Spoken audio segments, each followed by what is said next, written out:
The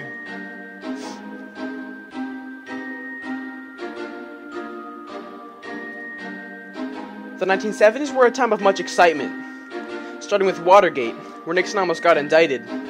He was found to have taken part in covering up the scandal, but he quit before he got booted, like the opposite of Sandals.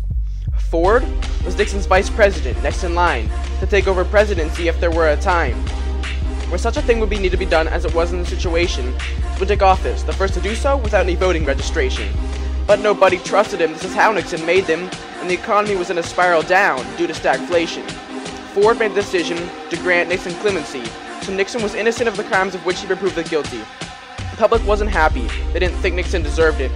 But despite their protest, his guilty claim was still reverted. Carter won the next election. He was a nuclear peanut farmer, and the public liked him because he wasn't associated with all the drama.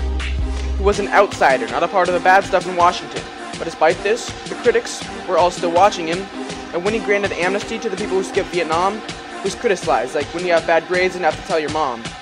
America used lots of oil, but didn't produce enough to satisfy.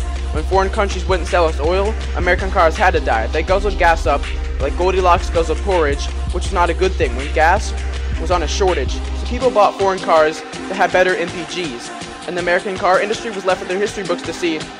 America sided with Israel in the War of Yom Kippur. The OPEC refused to sell us oil, and gas prices got much bigger.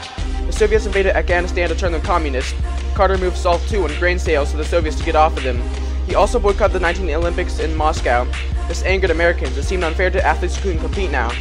But Carter's greatest foreign policy achievement was the Camp David Accords, where he helped create an agreement between the bitter countries of Israel and Egypt.